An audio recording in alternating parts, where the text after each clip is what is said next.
Alors je vais commencer par présenter donc la présentation que je vous ai préparée sur Templavoila Framework. Alors Templavoila Framework, c'est un système d'intégration, donc ça s'adresse à la fois aux intégrateurs mais aussi aux rédacteurs. Puisque je vais vous montrer que Templavoila Framework change aussi la méthode de travail et rend la saisie sur le site internet qui utilise cette intégration beaucoup plus facile et beaucoup plus intuitive et beaucoup plus flexible. Le site de l'université Typo 3 a été réalisé avec Templavoila Framework. Alors, lorsqu'on le consulte, rien ne l'indique, mais lorsqu'on l'administre, d'après ceux qui ont participé, c'était vraiment une bonne expérience et une expérience nouvelle et intéressante.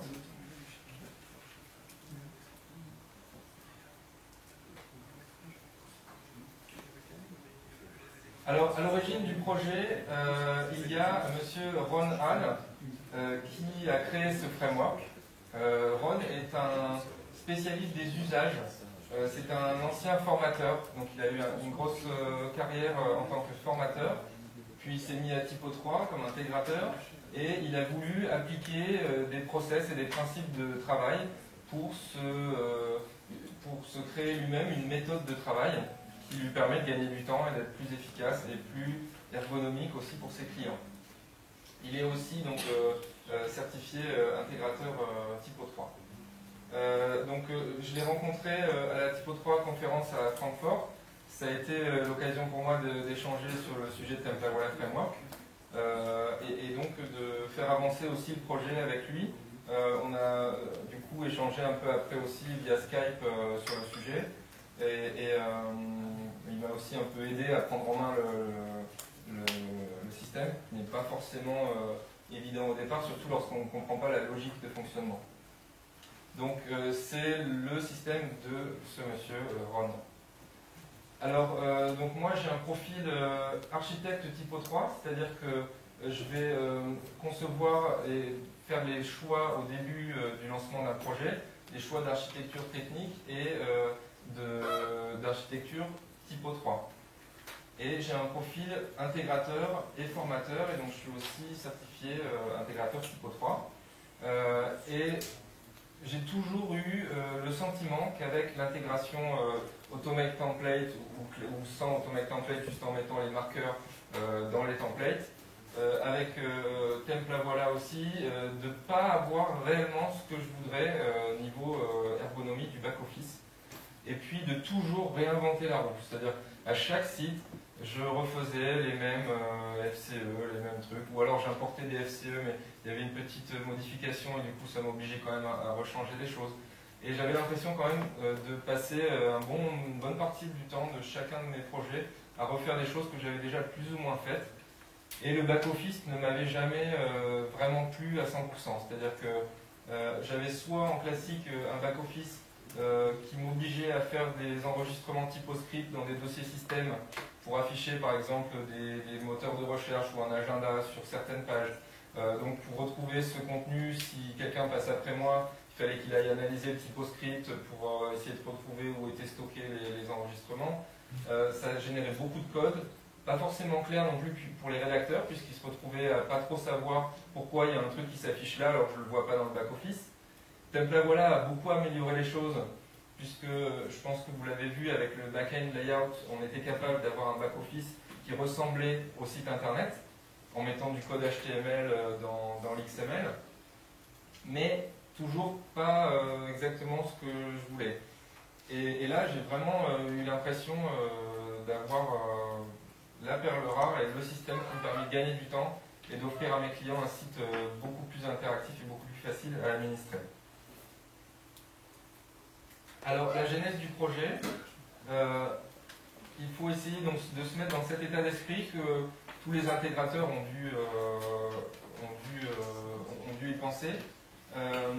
Lorsqu'on fait une découpe HTML, par exemple, on doit rendre notre site compatible avec tous les navigateurs.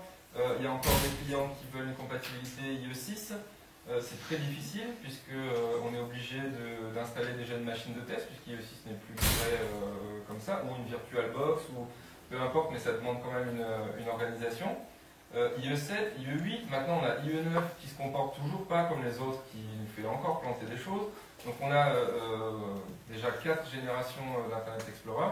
C'est comme si on demandait à un garagiste d'avoir du foin pour nourrir les chevaux, en plus de l'essence, du diesel et d'eau pour les machines à vapeur, quoi. Donc ça devient très compliqué à gérer. Si on veut faire les choses bien, ça demande un gros investissement de temps, des spécialistes, et il y a toujours beaucoup de choses à modifier, à corriger sur les nouveaux navigateurs. Donc, la démarche est la suivante. Donc, you will never be able to design sites quickly and with consistent quality unless you standardize your approach and your code. Donc, il faut standardiser notre méthode de travail. C'est-à-dire qu'on va essayer de se préparer des gabarits tout prêts, flexibles, qui vont pouvoir répondre à peu près toutes les demandes de nos clients, pour ne pas à chaque fois faire une découpe spécialisée pour le site avec des noms de classes différents, des choses qui vont changer. Si on a un découpeur qui change ou un turnover dans l'entreprise, on se retrouve avec des personnes qui ne vont pas travailler de la même méthode, et c'est toujours problématique. Donc là, on va essayer de standardiser l'HTML, le CSS, le JavaScript. Déjà ça, c'est déjà très bien, mais aussi le typoscript.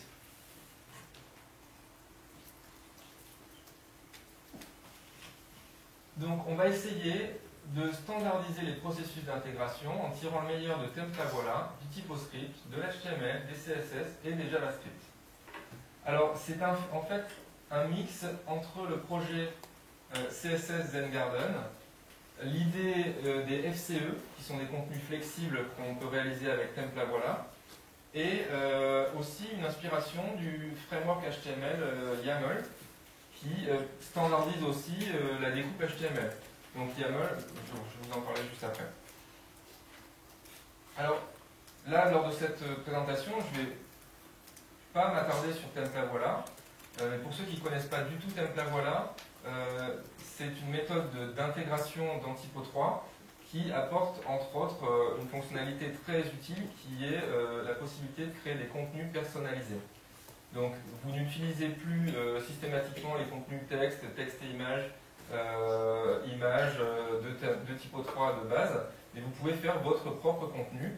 On en parlait hier soir à Jean-Baptiste, et par exemple, si je veux faire une fiche élue pour présenter les élus de la ville, je vais créer un contenu type qui sera mis en forme comme je veux, et le rédacteur sera capable de créer des nouvelles fiches et de les remplir sans pour autant avoir eu à développer une extension. Donc ça, c'est un concept qui est intéressant. Et l'autre concept intéressant de Templavoila, c'est de personnaliser le back-office. C'est ce que je vous disais tout à l'heure. On veut un back-office qui ressemble au front-office pour savoir ce qu'on est en train de faire sans forcément toujours vérifier ce qui se passe sur le front-end. Alors CSS Zen-Garden, j'imagine que vous avez déjà entendu parler de ce projet. Qui a entendu parler déjà de CSS Zen-Garden? Voilà, donc tous ceux qui font de la découpe HTML, je pense que vous êtes déjà allé voir ce site. Le concept, c'est on donne un code HTML commun à tous et on doit le personnaliser à mort en CSS. D'accord? Donc on essaye, avec le même code, de complètement dissocier le fond et la forme, et juste avec des CSS, on va complètement réorganiser le site, déplacer les colonnes, modifier les largeurs de contenu, mettre des fonds, des images, et complètement donc se retrouver avec des sites différents, en dissociant complètement le fond et la forme. Donc ça, c'est une chose qu'on intègre dans le concept de Templavoila Framework. Ensuite, on va s'appuyer sur la base technique de Templavoila. Donc on va utiliser le moteur de Templavoila pour pouvoir se greffer dessus et créer nos propres modèles de contenu flexible et nos data structures. Alors ça, c'est à la fois bien et pas bien, parce que Templavoila apporte beaucoup au niveau des usages, mais il y a quand même beaucoup à dire sur les méthodes techniques et la complexité de la machine qu'il y a derrière. Donc pour l'instant, c'est quand même un système robuste qui fonctionne, mais voilà, si un jour on peut faire la même chose sur un système un peu mieux conçu, ce sera encore mieux. Donc les data structures, que vous avez déjà dû voir avec Templavoila, et les FCE, Flexible Content Elements. Et ensuite, on a aussi repris donc, le concept du framework HTML qui permet de concevoir soi-même, par exemple avec le YAML Builder, vous pouvez faire vous-même votre découpe HTML. D'ailleurs, pour ceux qui ne connaissent pas, je vous invite à aller voir ce site. Ça vous permet à la volée de dire voilà, ben moi j'ai un site 3 colonnes avec un header, un menu, un footer. Vous faites du drag and drop. Vous pouvez choisir des options de création de CSS, la largeur du contenu principal, les alignements, et il vous génère un HTML et un CSS compatibles tout navigateur. Donc ça vous évite le travail laborieux de faire vous-même la découpe et de devoir débugger sur tous les navigateurs et de pester contre Internet Explorer.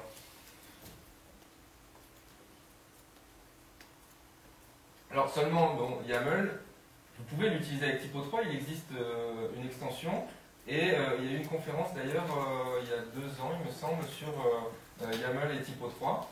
C'est déjà un très bon moyen de travailler. Vous pouvez importer votre template HTML, CSS, JavaScript, YAML, le personnaliser avec vos marqueurs ou avec Templavoila, et vous en servir comme template. Alors maintenant, comment Templavoila Framework a réuni tous ces concepts en un système intégré dans Typo 3? J'aimerais bien que les boissons arrivent, je suis en train de me dessécher là. Quelqu'un peut ouvrir la porte pour voir si le traiteur est arrivé, s'il vous plaît?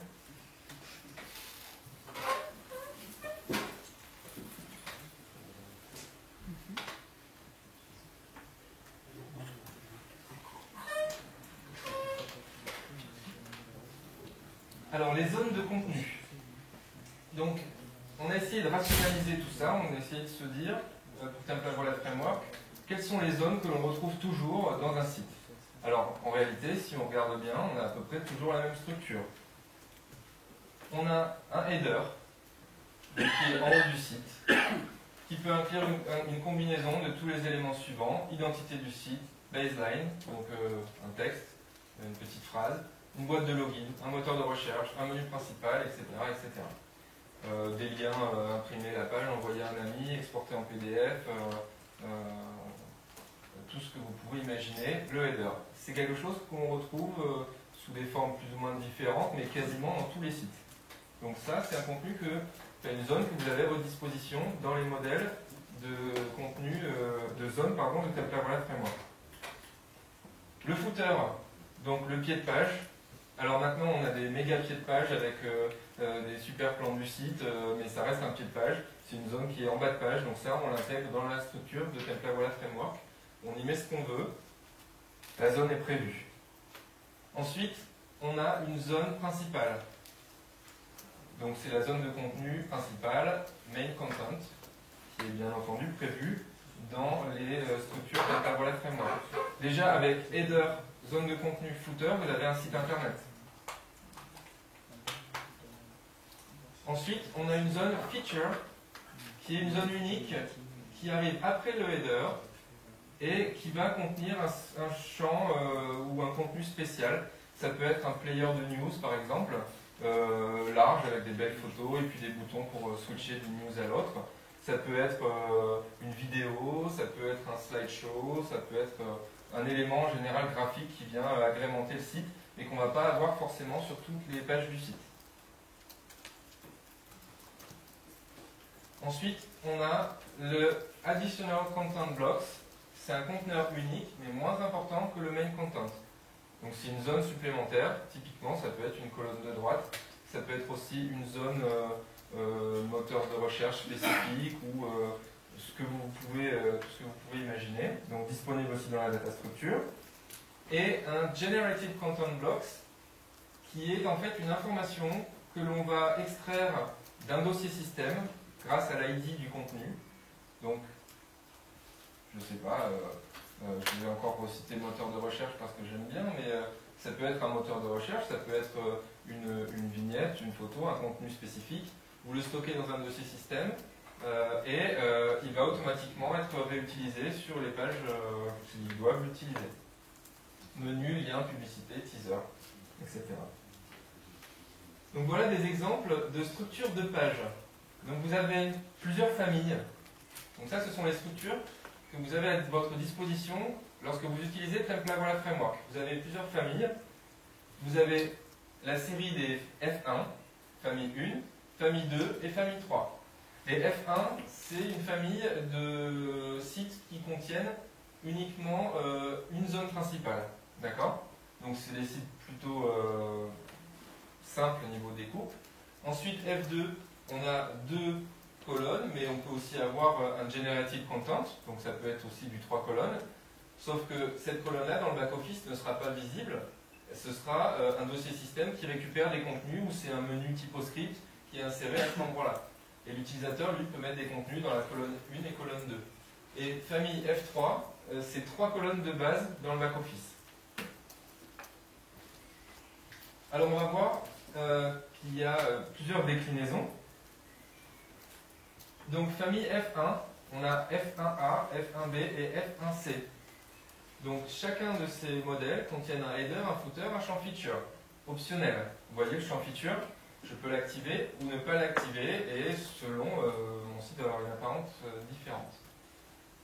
Donc ils sont tous identiques à l'exception de l'ID dans le tag body. C'est-à-dire que vous allez avoir body, ID, F1A, body ID F1B, body ID F1C. Ça vous permet, lors de la composition de votre site, en CSS, d'aller attaquer différemment les différents modèles de page. Vous décidez par exemple d'avoir une famille ou une rubrique qui sera F1A, où la home page sera F1A, donc dans votre CSS vous dites que voilà, le fond est bleu par exemple, et puis les sous-pages seront F1B, on garde la même structure niveau zone de contenu, mais vu que c'est F1B, via les styles CSS on peut modifier plein d'éléments graphiques. Alors, F1D, le dernier de la famille des F1, même chose avec en plus le Generated Content. D'accord? Donc, cette zone tire les contenus d'un sysfolder indiqué par la constante typoscript. Generated Content 1 source. Donc, on va mettre l'ID du dossier qui va contenir les contenus qui vont apparaître automatiquement dans cette zone. Pareil avec et sans feature. Les structures de page, donc on continue. Famille F1F, j'avais oublié celui-là, autant pour moi. Donc il y a cette fois-ci deux generated content. D'accord? Donc pareil, on a deux constantes. On détermine constante 1, constante 2, et on peut avoir des contenus typoscript générés automatiquement dans la colonne de droite et de gauche. Et l'utilisateur, lui, n'accède qu'à la colonne 1. Alors, d'autres exemples de structures. Vous voyez, on peut combiner à peu près tout ce qu'on veut en réalité. Hein. Je n'ai pas encore trouvé de site qui résiste à Templavoila Framework. On a intégré 6 sites en un an avec Templavoila Framework, dont un gros site pour une agglomération. On a réussi à répondre à toutes les demandes et à tous les besoins spécifiques. Alors par exemple, si on prend le site d'Apple, vous remarquez qu'on peut assez facilement lui attribuer une data structure. On voit qu'on a un header, une zone principale et un footer. 10 minutes encore. 10 minutes. Ah, ils sont en train d'installer. Amenez-moi de quoi. Alors là, on a une petite nuance, et là vous allez voir une nouvelle fonctionnalité qui va arriver dans la présentation. On a la zone principale, d'accord, très bien, mais là vous voyez, on a plusieurs blocs. Et Templavoila Framework a pensé à tout, puisqu'on a des contenus flexibles, multicolonnes, qu'on peut ajouter à volonté dans la zone principale pour la segmenter en plusieurs espaces. Donc plutôt que de faire un template en dur avec systématiquement 4 blocs, et si vous voulez en supprimer un, vous devez modifier votre template, c'est pas forcément évident. Vous créez une seule zone, vous mettez un premier contenu avec une image, un code, je ne sais pas ce qu'on veut, qui prend toute la largeur, et ensuite vous créez un contenu 4 colonnes, et vous avez vos 4 blocs, et le jour où il en faut que 3, vous changez le contenu, vous le passez en mode 3 colonnes, et puis vous avez un contenu 3 colonnes. Pas besoin de modifier le template. Alors là, pareil, toujours sur le site d'Apple, le header, d'accord, le champ feature, on pourrait imaginer ici, ou la zone conteneur principale, comme on veut, avec le player, ça je le mettrais plutôt dans un champ feature. Zone principale avec un contenu 3 colonnes. J'ai oublié de vous dire, les contenus flexibles, je vais y revenir après, sont complètement paramétrables. Ce n'est pas 3 colonnes, 33%, 33%, 33%. Vous pouvez très bien dire 25, 50, 25. Ou toutes les combinaisons possibles. Donc là, on va faire un contenu 3 colonnes, 25, 50, 25, ou autre, hein, on le paramètre comme on veut, et on met nos contenus, et on a cette structure du site Apple, avec un F1A et 2 modules triples.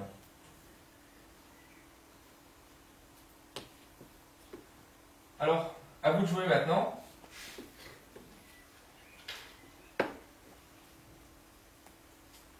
Qu'est-ce que vous feriez avec ce site? Alors, on imagine un header, d'accord, qui contient le menu aussi.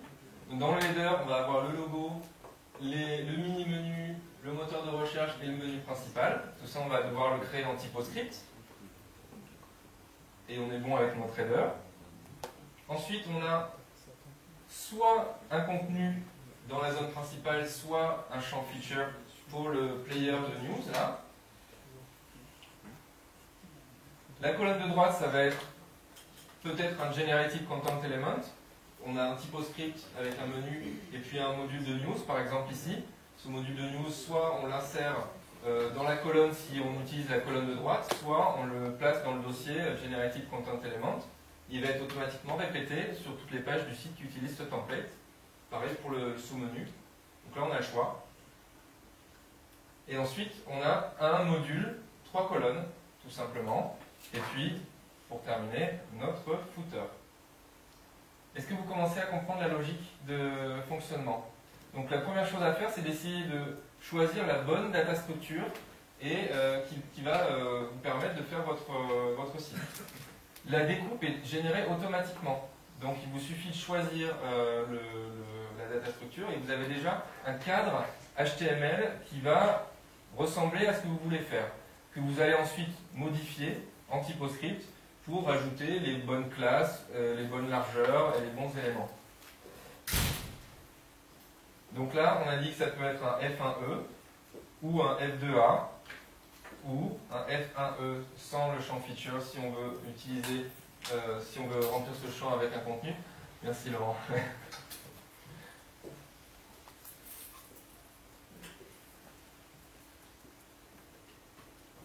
Vous m'entendez déglutir ou pas? C'est pas très glam. Ah oui. Veuillez m'excuser, voilà. Alors on va continuer, donc F2, F1E ou F2A. Là c'est un choix à faire. Hein. Alors, les FCE utilitaires, j'en ai un petit peu parlé, je vais vous détailler ça, et après il y aura des petites vidéos pour vous montrer comment ça se passe dans la vraie vie. Alors, donc vous avez les colonnes flexibles, qu'on peut donc séparer 1, 2, 3, 4 colonnes, avec à chaque fois les largeurs qu'on désire, et les proportions par rapport à la zone de contenu. Vous avez les modules, qui sont l'équivalent des colonnes, je vais vous montrer un petit peu après, mais avec un header et puis une petite décoration. Le wrapper HTML, qui permet d'encadrer un contenu avec du code HTML. Plain Image, c'est un contenu image alternatif au contenu image de typo 3. Le module feature, c'est un contenu plus complexe qu'on peut aussi agrémenter et modifier.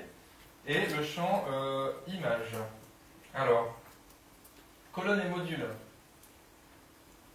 Donc ce sont des FCE, mais qui ne sont pas créés comme d'habitude avec Templavoila. Ils sont automatiquement créés lorsque vous installez l'extension Templavoila Framework. Vous importez automatiquement tous ces FCE, toutes ces data structures dans votre dossier système. Vous n'avez pas à les recréer. Ils peuvent être utilisés donc dans une zone de contenu pour faire des déclinaisons de votre template sans refaire un nouveau template. Paramétral s'adapte automatiquement, les images aussi. Ça c'est vraiment génial, c'est-à-dire que vous mettez une photo avec un texte sur deux colonnes 50-50. Finalement, vous décidez de la mettre en 75%, vous changez juste la largeur de la colonne. La photo est automatiquement recadrée et recalculée grâce aux librairies de Typo 3. Donc ça, pour un rédacteur, c'est vraiment très agréable. Il est possible aussi d'imbriquer des modules et des colonnes. Donc je peux créer une colonne double, et puis dans cette colonne double de gauche, mettre une autre colonne triple d'autres contenus. Il va automatiquement me déduire la bonne largeur de mes trois contenus qui sont inclus dans une autre colonne. Il va faire des calculs automatiques.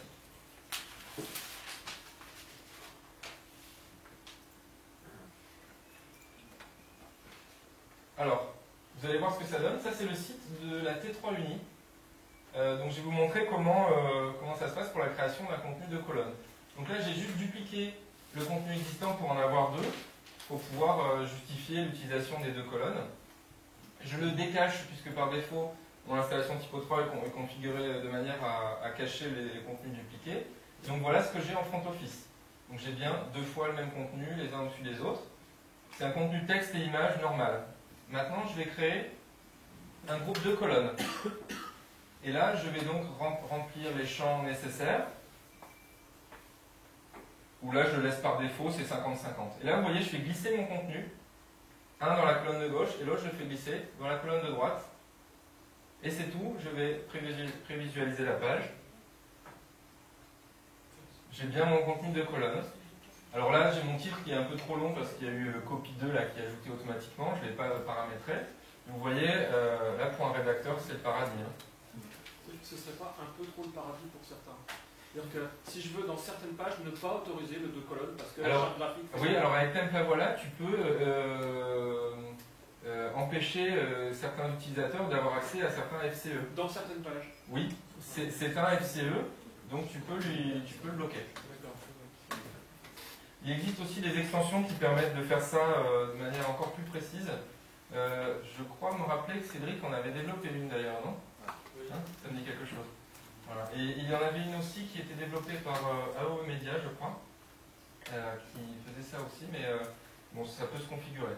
Là, vous voyez, j'ai juste changé le rapport. Je suis passé en 25-75, 75-25, et voilà, vous voyez, automatiquement, mon contenu est recalculé. J'ai juste modifié la largeur de mes colonnes. Alors ensuite, je vais ajouter pour la clarté de mon back-office, je peux ajouter un titre que je vais mettre en cachet, et ça va me permettre de m'y retrouver plus facilement dans mon back-office. Donc je peux nommer mon contenu de colonne, je peux lui donner un nom, sans qu'il s'affiche sur le front office, pour bien l'identifier dans mon back-office.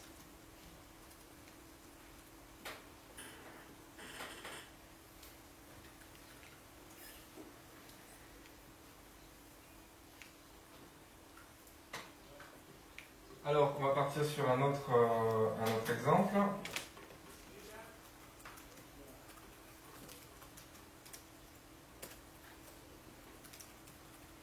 Donc, je duplique mon contenu.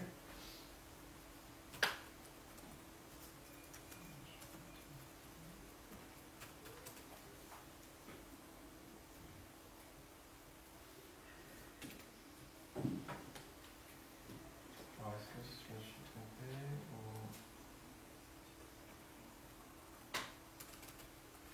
C'est le module ou est-ce que j'ai dupliqué ma diapo? Non, alors celle-là, on l'a déjà vu. Ok, alors voilà un exemple de ce à quoi ressemble mon back-office avec Template Voilà Framework et mon iPad qui a perdu la commande Bluetooth. Alors,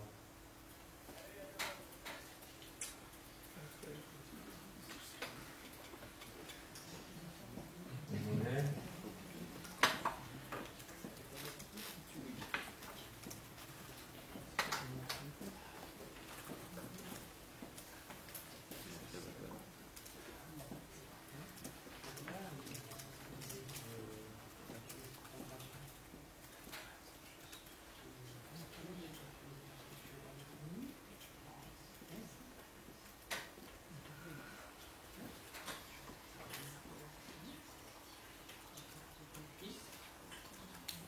Ok.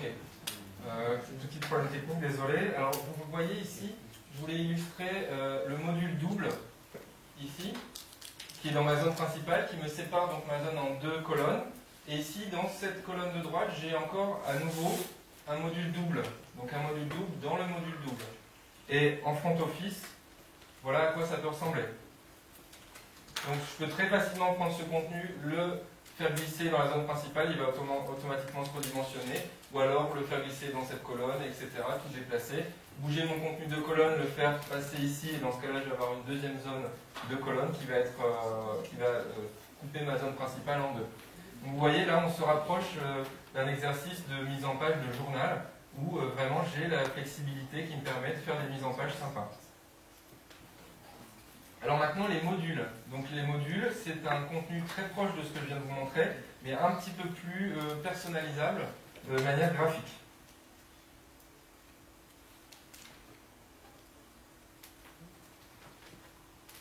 Alors là, je crée donc, vous voyez, j'ai mes modules.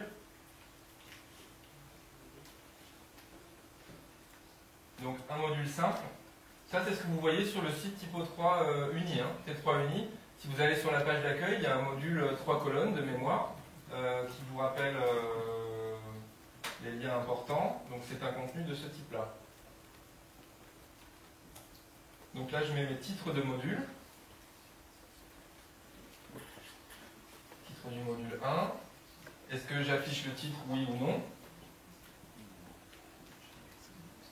Et donc je vais avoir un code HTML un petit peu plus complexe avec un titre et puis la possibilité de personnaliser graphiquement tout ça. Vous voyez, titre du module 1. Maintenant, je prends un contenu de mon groupe de colonnes, je le fais glisser dans mon module. Je prévisualise. Et automatiquement, vous voyez, mon module s'est mis à jour. Et puis ben, je vais pouvoir continuer dans la personnalisation. Je vais changer mon module, ou je vais changer mon titre. Alors, voilà, je cache le titre de mon contenu texte. C'était pas joli. Voilà.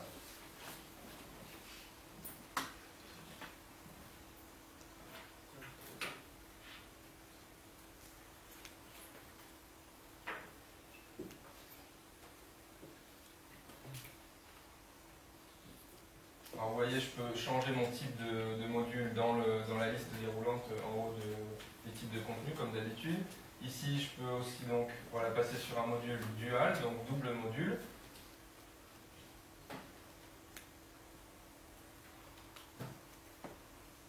Donc j'ai un deuxième bloc qui vient d'apparaître, je vais lui donner un titre, titre du module 2. J'affiche le titre. Alors il y a aussi une fonctionnalité de gestion des bordures ou non. On peut décider d'avoir un petit espace ou pas autour des modules. Mais vu que tout est paramétrable aussi en CSS, vous pouvez faire ce que vous voulez. C'est quoi la différence avec Avec les colonnes, c'est que là on a la possibilité d'afficher le champ titre. Et qu'on a aussi les classes nécessaires en CSS pour pouvoir faire vraiment quelque chose de graphique. La colonne, c'est un peu transparent, c'est juste, je segmente ma zone de contenu. Là, c'est vraiment, j'insère des contenus qui peuvent être graphiques dans ma zone de contenu. Ok? Oh, une image subliminale.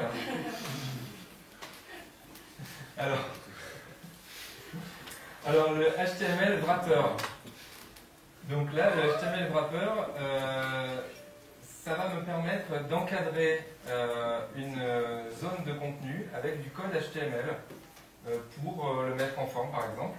Donc en général, on essaie plutôt de faire des contenus spécifiques, mais bon, parfois, si on a un seul contenu qui a besoin de cette fonctionnalité, on utilise le wrapper HTML. Si on veut rajouter une balise qui l'encadre, ou un JavaScript, ou quoi que ce soit, on veut mettre une balise pour qu'un moteur de recherche analyse cette page, ou pour qu'un serveur de cache ne prenne pas en compte cette zone, on utilise l'HTML wrapper.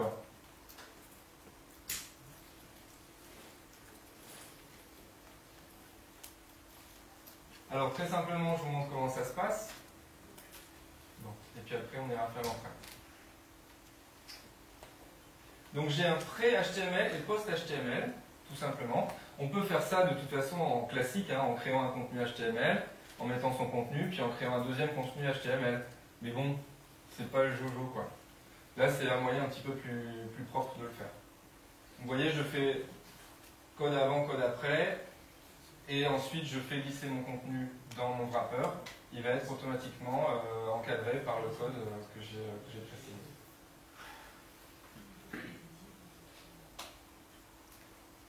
Alors je supprime l'autre, voilà, et une prévisualisation. Vous voyez, mon petit bazar là est au-dessus et en dessous. D'accord? Bon, moi j'ai pas fait quelque chose de vraiment utile, mais on peut imaginer faire ce qu'on veut. Hein. C'est quand même assez souple. Pause. C'est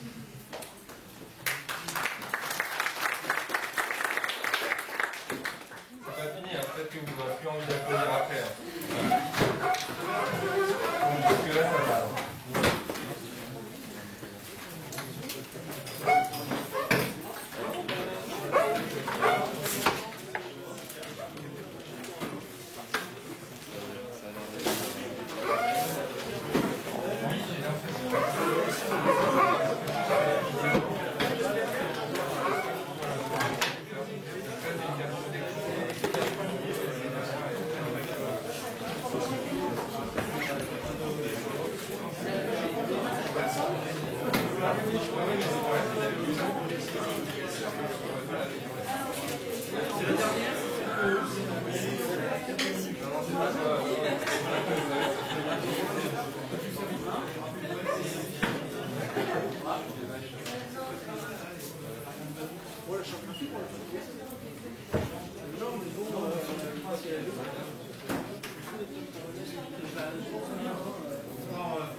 Bon, c'est 216. Ou pas.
Ensuite, c'est limite de l'île.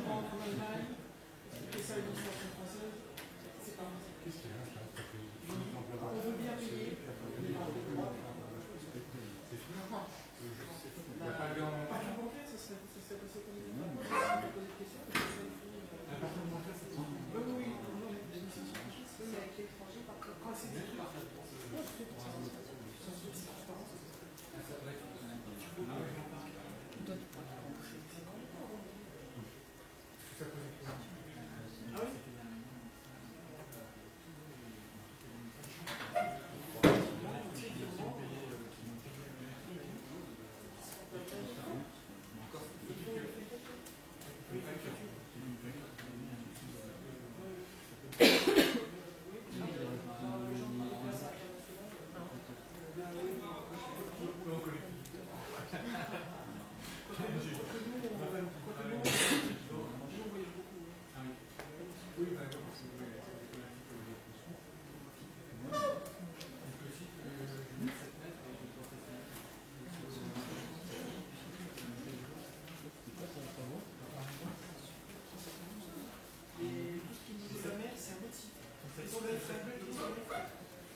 On a encore une place parce que la madame s'est désistée. Donc si vous voulez lui acheter. C'est le gars qui est côté aux toilettes.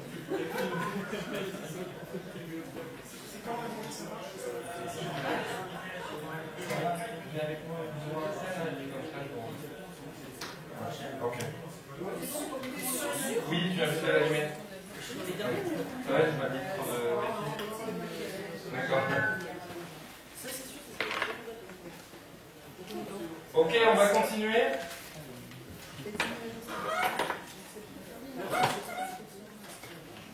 Voilà, merci de reprendre votre place. Alors, il y a 2 personnes qui ont un empêchement ce soir pour le bateau. Donc, pour ceux qui n'ont pas pu s'inscrire, vous pouvez directement acheter votre place auprès de ces 2 personnes.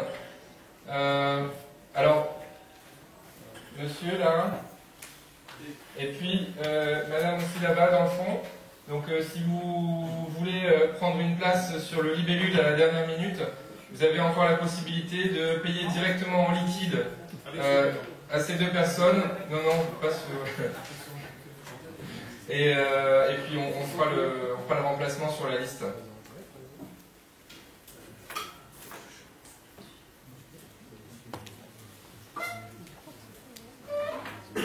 Alors je vais continuer avec les FCE utilitaires de Templavola Framework.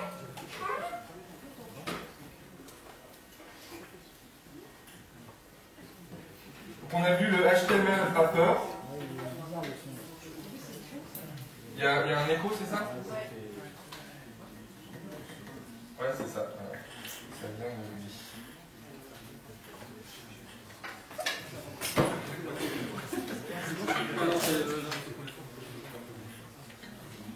Voilà, ça devrait être mieux là, non?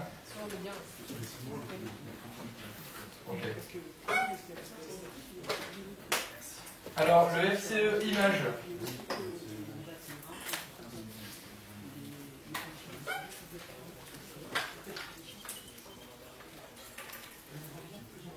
Donc le FCE image, c'est un nouveau contenu image qui peut remplacer avantageusement le contenu image par défaut de typo 3.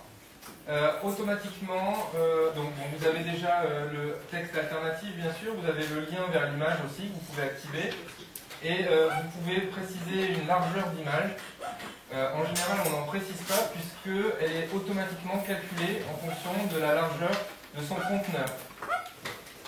Donc lorsque vous créez votre site, vous annoncez dans les constantes la largeur totale de votre site et ensuite Templavola Framework va calculer dynamiquement la largeur de chacun de vos éléments et va passer cette valeur à votre image pour qu'elle prenne automatiquement la largeur du conteneur. Donc c'est très impressionnant à utiliser. On peut la forcer donc en précisant une valeur et pour la faire dépasser d'une zone par exemple. Vous pouvez aussi préciser le margin top, bottom, right et left dans le contenu image et le z-index qu'on n'a pas forcément, enfin qu'on n'a même pas du tout dans le contenu typo 3 pour gérer les empilements. Et vous avez aussi des display types, donc là c'est du CSS, inline, float left, float right ou display block. À vous de voir en fonction de votre découpe. Donc tout ça c'est paramétrable dans le LCE image. Alors le module feature image, donc là j'ai fait un exemple d'un contenu que j'ai réalisé pour un site qui n'est pas encore en ligne. C'est un type de contenu image que j'ai agrémenté d'un titre qui vient en surimpression de l'image et d'un petit paragraphe aussi qui est associé à l'image. Alors, la vidéo est un peu longue, mais vous allez bien comprendre ce qu'on peut faire. Donc vous voyez, j'ai créé un type de contenu spécifique, module feature image. Je remplis donc mon champ header, donc dynamic image module. Et je vais choisir mon image dans mon dossier file admin image ou user upload, enfin ça dépend comment j'ai paramétré mon truc. Donc là, vous voyez, j'ai des images qui n'ont rien à voir avec mon site, mais qui me servent à faire la démo. Donc j'ai pris une image, là j'ai le texte alternatif de l'image. Et puis donc je vais avoir la possibilité aussi de remplir un padding top, padding bottom, qui va me permettre, selon mes images, d'avoir un rendu un peu différent. Ensuite, je choisis donc le texte qui va s'afficher sur l'image et la couleur de ce texte. C'est donc du texte qui va être généré avec JITbuilder et qui va être fusionné dans mon image avec ImageMagick, le tout rendu en PNG millions de couleurs pour ne pas avoir de petits grains sur mon texte.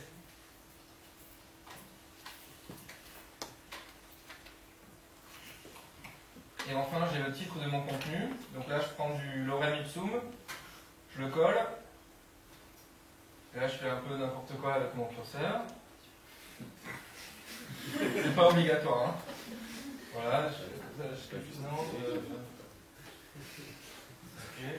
et donc voilà, donc là j'ai mon module dynamique, voilà ce que ça donne dans ma zone de contenu. J'ai mon image, j'ai mon titre qui automatiquement prend la largeur de l'image, qui est automatiquement calculé en fonction de la largeur de contenu. Là j'ai le titre de mon conteneur texte, le texte et la couleur de fond aussi que j'ai précisé dans mon color picker. Maintenant, je vais donc modifier mon titre. Donc, font size management. Automatiquement, mon contenu va adapter la taille de ma police à la largeur maximum de mon image. Vous voyez, je n'ai pas touché à la taille de la police. Il a vu que si en taille 60 ça dépasse, bah, on redimensionne jusqu'à ce que tout rentre dans la largeur de l'image. Donc j'ai toujours un rendu réussi. Tout ça, c'est entièrement réalisé en TypoScript. Ensuite, je peux forcer une police de caractère manuellement, et dans ce cas-là, il ne va pas recalculer dynamiquement. Et si elle est trop grande, il va la descendre automatiquement à la valeur la plus proche, qui est adaptée à la largeur de mon contenu. Donc là, vous allez voir si j'écris un mot très court. Donc là, logiquement, vu que j'ai précisé 60, il s'arrête à 60. Si on ne précise rien, il prend la valeur maximum de la largeur de l'image. Donc là, il aurait été plus grand que ça encore. Si j'avais rien précisé, j'aurais eu un texte énorme. Oui, si j'écris qu'un mot, il va me l'écrire en super gros si je ne précise pas de taille d'image. Alors là, donc, j'ai déplacé un contenu. Ou alors, mon iPad est mort. Ça dépend. Non. Alors je crois que tout ça, ça va nous emmener vers... Oh, pardon. Alors, j'ai eu... Attendez, je vais quand même revenir sur le slide d'avant parce que je ne comprends pas que ce soit arrêté là. Pourquoi on n'a pas la fin là? Ah non, je l'ai stoppé ici. Oui, non, j'avais dû la raccourcir, donc c'est tout. Donc vous avez vu donc, génération dynamique des images, adaptation automatique de la taille à la largeur du contenu, et je peux même créer des polices de caractères. Alors là, l'avantage, c'est que, je ne sais plus depuis quelle version, mais il y a eu des modifications récentes qui permettent de stdwrap n'importe quel objet TypoScript. C'est ce qui m'a permis de faire des opérations sur le font size. pour avoir le calcul dynamique. Donc je peux aussi déplacer mon contenu dans la colonne de droite, il va donc se rapetisser et prendre automatiquement la bonne largeur, le texte va s'adapter, la photo va s'adapter. Donc pour le rédacteur, c'est hyper pratique. Là, dans ce cas-là, c'est un ancien graphiste maquettiste. Il se régale puisqu'il prend ses contenus, il les déplace d'une page à l'autre. C'est assez pratique. Alors, une autre fonctionnalité très très puissante de Templavola Framework, c'est les skins. C'est-à-dire que votre modèle de site est dans une extension, un skin. Il existe déjà des modèles de sites dans l'extension repository sous la forme TV skin quelque chose. Ou TV Framework Skin. Enfin, si vous tapez Skin, vous allez voir, il y en a une dizaine, je crois, ou une quinzaine. Ça veut dire que lorsque vous réalisez un site, vous pouvez exporter le skin dans un autre site et réutiliser instantanément la même structure. Ça veut dire aussi que vous pouvez imaginer faire une usine à site, très simplement. Vous préparez 3-4 skins de modèles de sites qui vous plaisent. Vous préparez un T3D tout près d'une arborescence type. Vous inventez votre T3D, vous choisissez le skin, vous avez un site up and running complètement configuré. Le tsconfig, le typoscript, tout est dans le skin. Donc là, mon illustration n'est pas suffisante en réalité. Il faudrait qu'il soit comme ça, puisque on ne change pas que la couleur et l'apparence, on peut aussi changer dans un skin le positionnement des zones. Donc en réalité, c'est pas aussi figé que ça. Alors, un exemple de skin, toujours sur le site de l'Uni. Donc voilà le skin que vous connaissez. Et donc là, je vais dans site config et j'ai plusieurs skins à ma disposition. Je fais select skin, je vais sur le site, j'actualise et voilà, mon site a complètement changé. D'accord? Donc ça, c'est un skin tout prêt qui vient de WEC. Donc c'est Web Empowered Church, c'est un programme religieux aux États-Unis qui sponsorise du coup le développement d'outils avec Typo 3. Et donc ils ont livré ils ont reversé leur skin à la communauté. Donc j'ai utilisé celui-là, il y en a d'autres, vous pouvez les essayer, c'est très facile et vous switchez comme ça de l'un à l'autre. Juste avant les questions-réponses, je voudrais donc faire un petit récapitulatif des avantages de Templavola Framework d'après mon usage professionnel. Donc pour moi, j'ai gagné beaucoup de temps en sautant un peu l'étape découpe, ce qui est quand même pas mal. J'ai gagné pas mal aussi en flexibilité au niveau de l'ergonomie du back-office, vous avez vu, avec ce système de contenu flexible qui est reproduisible selon d'autres méthodes. Il y a des extensions pour faire ce genre de truc. Mais là, c'est vraiment bien intégré, c'est vraiment facile à utiliser, ça marche vraiment bien. Aussi, la durée des formations et le temps que je passe à faire mes documents de formation. Ça me permet, en fait, en faisant un site avec Templavola Framework, de former les utilisateurs avant d'avoir livré le site. Puisque le système de gestion de contenu est exactement le même d'un site à l'autre. Donc, j'ai mes documents de formation type, je peux très bien les former mon client, alors que son site est encore en construction en utilisant un site de démo. Et il va apprendre à créer les contenus texte et image, à créer les contenus flexibles, les modules, à faire le clic et glisser, à gérer tout ça. Donc ça permet de paralléliser certaines étapes et de gagner pas mal de temps. Et aussi de réutiliser des modèles de sites déjà faits, puisque j'ai des extensions que je peux tout simplement importer. Et en fait, on est allé un peu plus loin, puisque on est en train aussi de réaliser un skin mobile qui permet en fait d'avoir une version mobile de notre site internet, juste en ajoutant le skin. Donc c'est encore tout nouveau, on l'a implémenté hier sur le site d'Eventex, mais il n'y a pas encore la détection des terminaux. Mais bon, dès que c'est prêt et que ça fonctionne bien, je le reverserai à la communauté. L'avantage, c'est que vu que les zones de contenu sont les mêmes, elles ont les mêmes appellations, ça me permet de récupérer automatiquement mon contenu en faisant un skin mobile. Je sais dans quoi il se trouve mon contenu. Donc ça fait déjà pas mal d'avantages.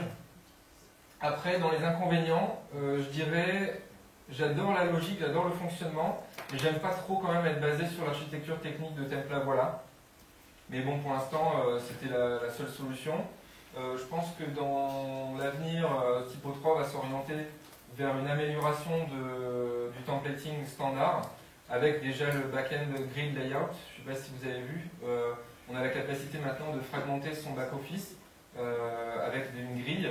qui permet de couper en 2, en 3, en 4, de fusionner des zones comme un tableau un peu. Donc ça, plus les FCE qui vont arriver un jour. Je ne sais pas si Ben est encore là.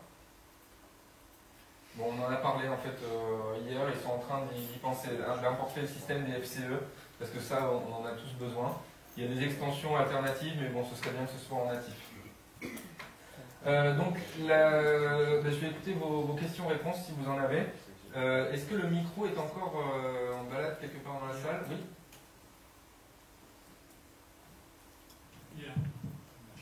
Alors, est-ce que vous avez des questions? J'espère que j'aurai des réponses. Du chez toi là. C'est pour ça qu'il n'y a pas de questions. Alors, c'était une question. Ouais. C'était une question. Alors, je vais vous poser je vais me poser une question qui va être utile pour vous. Comment ça marche d'un point de vue programmation de l'HTML? On est quand même obligé de mettre les mains dans le cambouis. C'est pas facile. Donc, il faut bien s'y connaître en typoscript. Parce qu'en fait, lorsque vous importez, pour faire un nouveau site, vous commencez par un skin de base. Donc, vous installez l'extension blank skin qui est disponible, et vous avez un site tout blanc avec voilà, presque pas de mise en forme. Ça, c'est votre base de travail. Et vous avez un typoscript à modifier pour rajouter du code HTML, rajouter des balises pour le modeler à votre façon. Voilà la méthode de travail. On démarre sur un site qu'on modèle doucement en modifiant le CSS, en modifiant l'HTML. Et ça requiert des bonnes connaissances en typoscript. Ça se rapproche presque d'une méthode qu'on n'utilisait pas trop, mais de faire un site full typoscript sans template HTML. Est-ce qu'il y a des malades qui ont déjà fait ça? Voilà. Ça m'étonne qu'à moitié. C'est-à-dire que je vais créer mon objet page 10 égale HTML et je vais point wrap mettre div, il marche plus le micro? Il marche? Non, il marche plus. Non. Ok. Donc ça demande quand même des solides compétences en typoscript. Disons qu'un intégrateur certifié est sûr de s'y retrouver.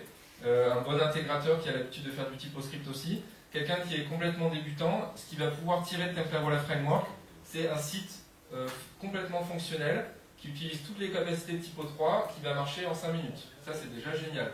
Vous prenez un skin existant, vous n'y touchez pas ou très peu, vous personnalisez juste le logo, le nom du site dans les constantes, et vous avez un site Typo 3 qui marche, qui est assez joli, et voilà. Donc déjà, c'est pas mal. Après, pour le modifier, il va falloir monter en compétences. D'autres non-questions? Fuite, Templavola. Oui. Une mauvaise question. Fuite, Templavola. Pardon? Les alternatives à Templavola? Ouais. Bah, pour l'instant, c'est l'intégration classique avec une extension qui permet de faire des FCE. On en a parlé hier, on ne trouvait plus le nom, je ne sais pas si quelqu'un l'a en tête. Il y a une extension super qui est sortie très récemment qui permet de faire des FCE en classique. Oui? C'est Xflex Template? Ouais, c'est ça. Oui, c'est ça, très bien. Vous pouvez me donner le Xflex Template? Oui, c'est ça. Voilà. Vous pouvez en parler un petit peu plus? Moi, je l'ai testé rapidement, mais pas plus que ça. C'est-à-dire que je l'ai installé, j'ai vu le back-office, j'ai vu comment ça fonctionnait, mais j'ai pas fait un site en production avec. Est-ce que vous avez de...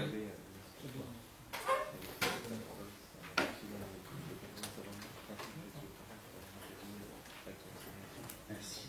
Non, bah en fait, ça permet simplement de générer des formulaires de back-office avec tout ce qu'on veut, des groupes, des menus de sélection, des champs texte, etc. Et derrière, on a la possibilité d'avoir un rendu HTML pour ça et d'avoir la configuration typoscript derrière chaque champ, y compris la traduction dans le bac, etc. Et donc, en fait, ça permet de faire à peu près n'importe quoi.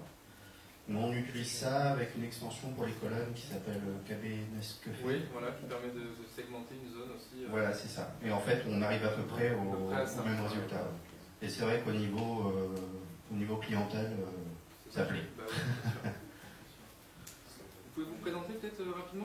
Je suis Grégory Copin de l'agence Inuit. D'accord, ok. Voilà. L'extension, c'est KB comment? Nesquefait. Comme Nescafé, mais... Avec un peu.